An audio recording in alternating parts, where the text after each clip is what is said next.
La communication entre individus d'une même espèce consiste en la transmission d'un message depuis un individu émetteur, qui va produire un signal, vers un individu récepteur, qui va recevoir ce message.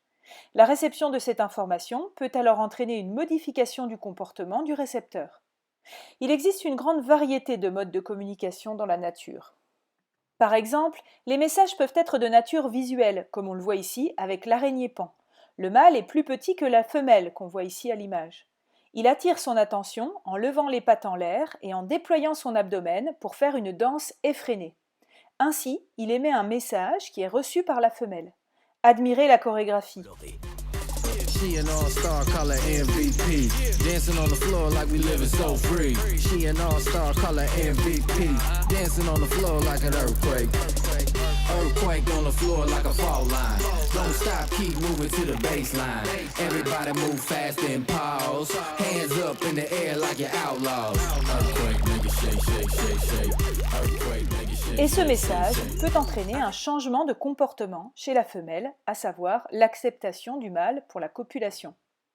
Ces signaux envoyés par le mâle donnent souvent des indications sur la qualité du partenaire sexuel, sa santé, sa capacité à prendre soin des petits, etc.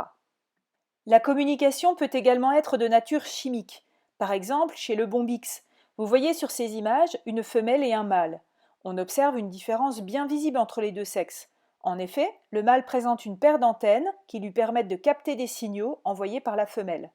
Dans cette boîte, nous avons enfermé une femelle. Vous observez que les mâles ont rapidement reçu l'information et sont arrivés, attirés par cette femelle. Il ne peut s'agir de signaux visuels puisqu'elle n'est pas visible, bien cachée dans la boîte. Ce sont donc des signaux chimiques que la femelle émet pour attirer les mâles. On appelle ces signaux des phéromones sexuels. Une troisième manière de communiquer est d'émettre des sons. C'est le cas chez les grillons. Là encore, les mâles et les femelles sont différents. Seul le mâle est capable de chanter.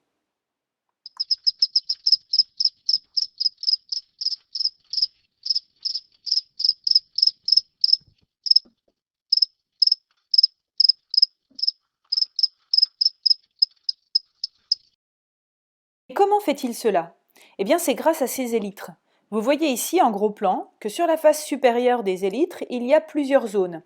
La chanterelle, l'archet, la harpe et le miroir. Sur la face inférieure, en zoomant sur l'archet, on observe de petites lames qui forment une sorte de râpe. Vous voyez aussi que l'élytre droit recouvre l'élytre gauche. Il suffit donc au grillon de faire passer l'élytre gauche sous l'élytre droit pour commencer à chanter. Chez les femelles, on ne retrouve pas ces structures sur les élytres, mais un tympan sur la patte qui lui permet de recevoir le signal. Cette communication intraspécifique joue un rôle important dans les fonctions essentielles, comme se nourrir, se défendre ou encore se reproduire. Dans le cas de la reproduction, les partenaires sexuels se choisissent à partir de ces signaux visuels, sonores ou chimiques. La femelle préférera certains signaux. Or, ces caractères sont souvent héréditaires. Donc, les individus qui portent ces caractères avantageux, comme ici les lucanes cerfs-volants qui ont des grosses mandibules, se reproduisent plus et donc transmettent plus ces caractères avantageux. Ainsi, on observe que ce caractère grosse mandibule devient plus fréquent dans la population. C'est ce qu'on appelle la sélection sexuelle.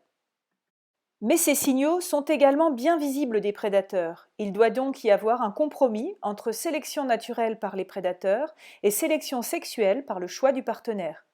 Lors du prochain cours, nous verrons comment une population de grillons est devenue muette en quelques années.